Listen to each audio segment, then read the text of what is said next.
Beis, Halacha Beis.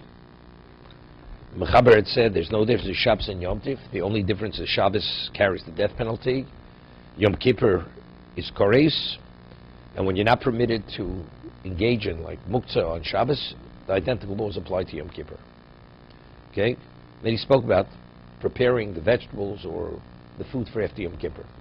That you're permitted, it's Gemara, but you're only permitted, that's only if Yom Kippur falls out during the weekday, not if it falls out on Shabbos. We're holding the Ramon on page 150. Hago. Im nofla d'leikav Yom Kippurim. What happens if fire breaks out on Yom Kippur? Mutar l'hatzil suda achas sorach lailo. K'vo shematzil b'Shabbos. You're permitted to save one meal for after Shabbos, for after Yom Kippur, as you would save on Yom Kippur, on Shabbos for after. L'sudas mintcho kvar nizbar simin shin lamadal ketzer nog mizman hazeh b'dleikav Shabbos. Vodin Yom Kippur nogush hatinokes misachkim begosim. He says the minhag is children, they play with nuts. Even they play with nuts even earlier in the day.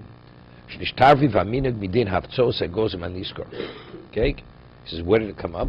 Because since, as it said before, you break nuts to prepare for the Motzoi Yom Kippur's fast, the break fast.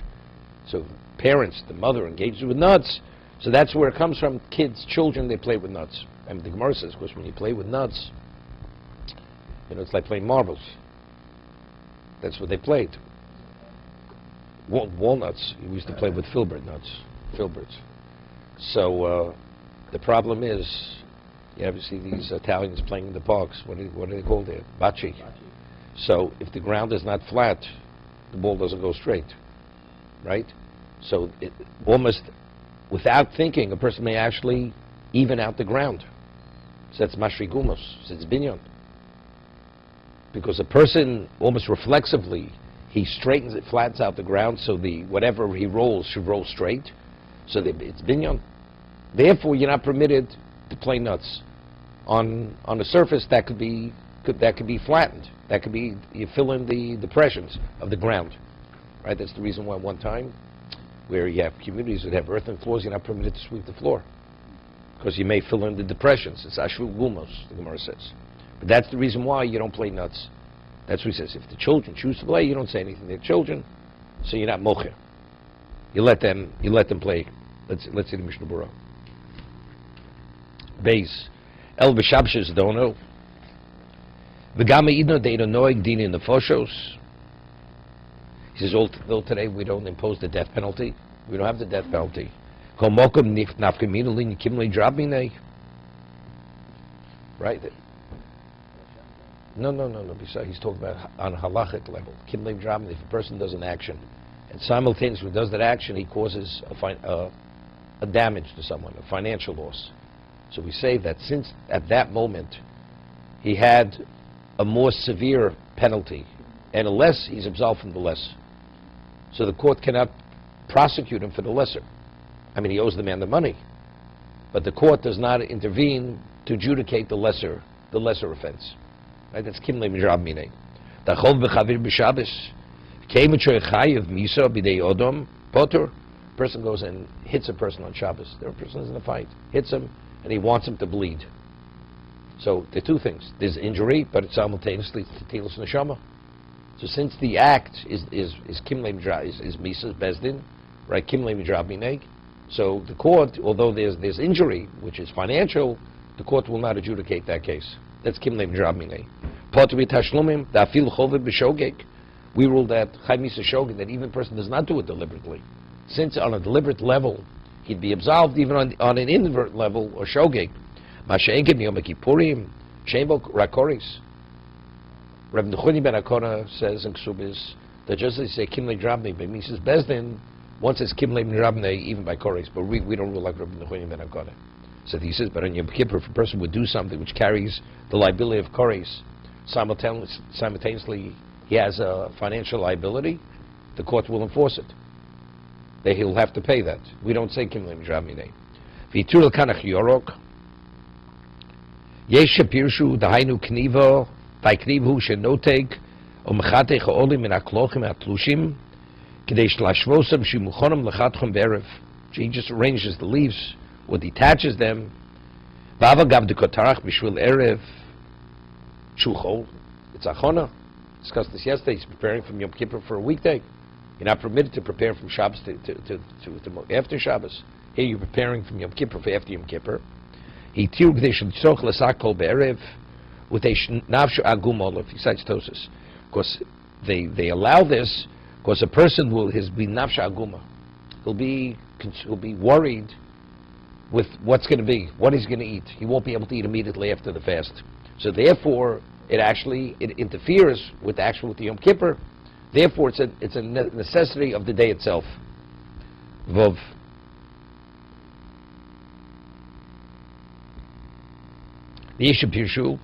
Others explain the knivu hadochas hayorakol tzorch erev v'shar gamkim tam. Let's say it doesn't mean detaching the leaves, arranging them. It means just rinsing the vegetables.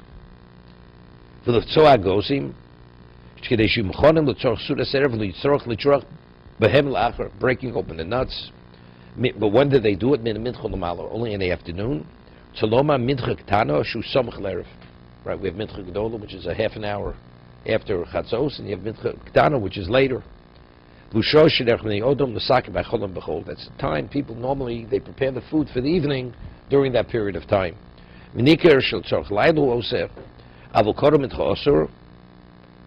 before mincha you shouldn't do it.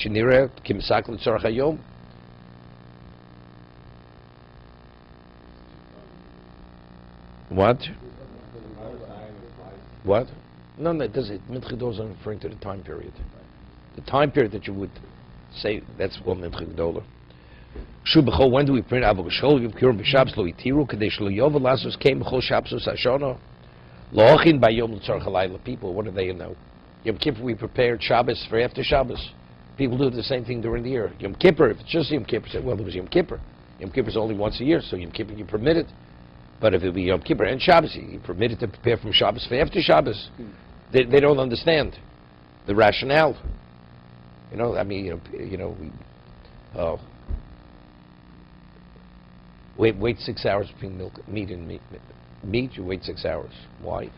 But the Torah violation is basar b'cholov. Cooking. Look, you know something? I had a cup of coffee right immediately after my meat meal. And there was still, I had the taste of meat in my mouth. So you see, it's okay to intermingle. What does one thing have to do another? It's only cooking them together. But what do people know?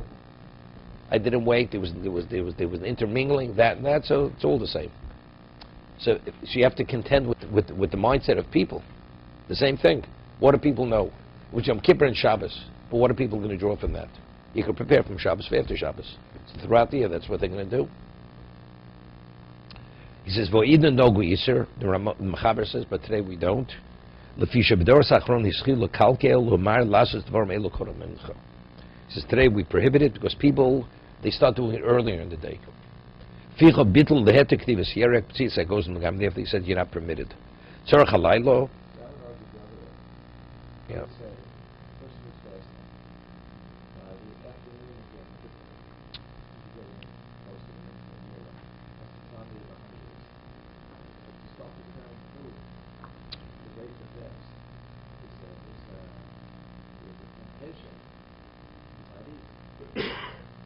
First, we're talking about the husband's in shul, the wife is preparing, or the one person. So the person is not going to be tempted to eat. When your mindset is you're preparing for your family, so that is the mindset. The person doesn't think about the food for the food. They think about I'm preparing for my family. That's usually.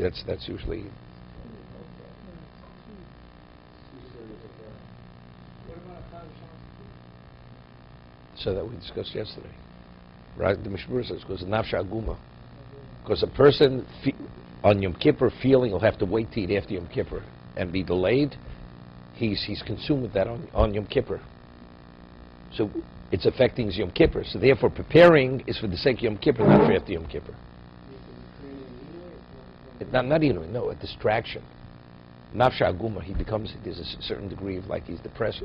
There's a disappointment. That here he doesn't know what's going to be. It's more than feeling bad. It's a worry. It's a worry. That worry will interfere of how he functions on Yom Kippur. We don't want him to be disrupted. We don't want to disrupt his Yom Kippur. If he's going to think about what's going to be after Yom Kippur, if he doesn't prepare. So therefore the preparations for Yom Kippur itself. It's not fresh. It's not fresh. People always prepared right before. Right? Today people have fancy chefs and housekeepers. All this is not a problem. What? Okay, today, but people still prepare. They still prepare, right? But it says, but today it says, no yisur. They said that you're not permitted because people they abuse it. They started to abuse it.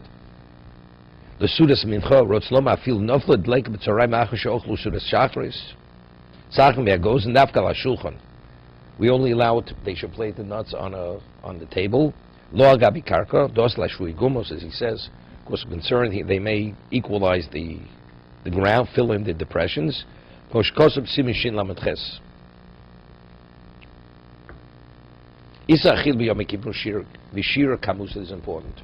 This has to do with the medical issues. How much is considered the Torah violation, which has liability, and what's considered chatzi shur? Right, you eat less, the person has to eat. So we try to minimize what has to be done. So we delay it. You eat less than the shir, you wait a certain period of time, then you eat again.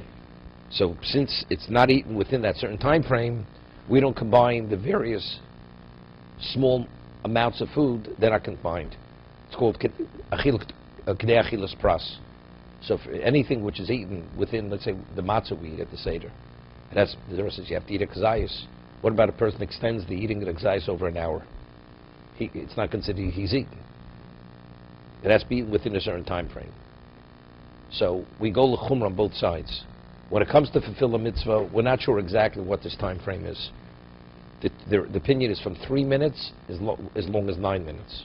So if it's a question of fulfilling the mitzvah of matzah, we go l'chumra, so we have to eat it within 3 minutes.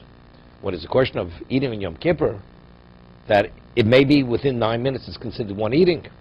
So therefore, from eating to eating, you have to have a lapse of 9 minutes, not to combine whatever's eaten during that period of time. That's the way it's done. Ha'ochel b'yom kippur. Now, normally, what is achila? Achila is normally a kazayas. On Yom Kippur, it's the size of a large date, which is larger than a kazayas. Why? Because the Gemara says that the Torah says, "V'nisim es nafsher seichem." You must afflict yourselves. A person doesn't even have a semblance of being sated if he eats less than a large date. So if you eat a kazayas, you're still in an afflicted state. A kazayas is not sufficient to take the edge off that hunger. A kseves hagasa, a large date, that's sufficient. At a most minimal level, it'll make a dent in your hunger. Okay, that's the reason why Yom Kippur is different than normally when we speak of prohibitions regarding eating, what you're permitted, what you're not permitted to eat. If you eat a volume which is the equivalent of a large date, chayuf, then you're liable for koris. That's eating. You violated Yom Kippur. And how large is this large date? Now, a beya, an egg, is 2 kazesim. An egg is 2 kazesim. A large date, he says, v'pochs micha mat. It's slightly less than an egg. It's slightly less than an egg. V'shir zeh shovel chododom. You say, well, the man weighs 400 pounds. Do you think this is even going to make a dent on his appetite? It's good. The Gemara says, it's yisuvi daito. Regardless of the volume of the person, it will affect that aspect of his hunger. So we don't differentiate small person, large person, it's all the same. Bein lenanos, bein logmel chabosho. It's a Gemara. Whether it's a midget, nanos in Hebrew is a midget, or ogmel chabosho, or a giant, it has an effect. No, that we'll discuss afterwards. It's mitziruf. Techelis pras. If you eat it within that time frame, it will affect you. So therefore, you're not in the state of ino, being in an afflicted state. See the Mishna Berura. Regarding all provisions, it's always evaluated based on exayis, right? Non-kosher food. That's where the provision is you're not permitted to eat.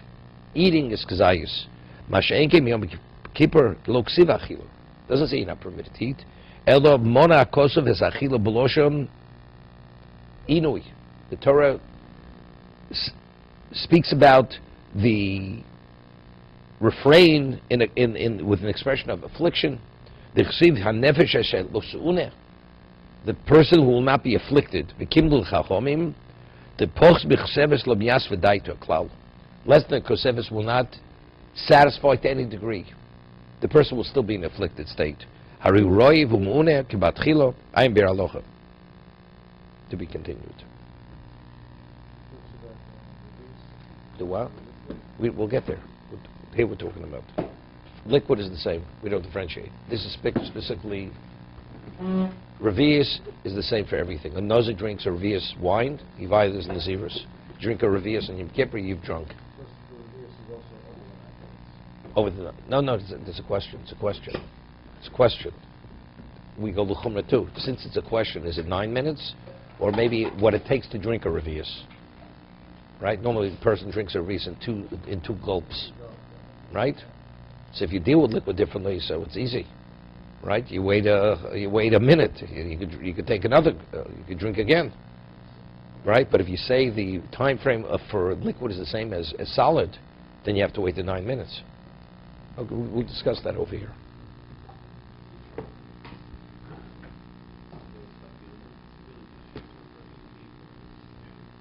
Then what?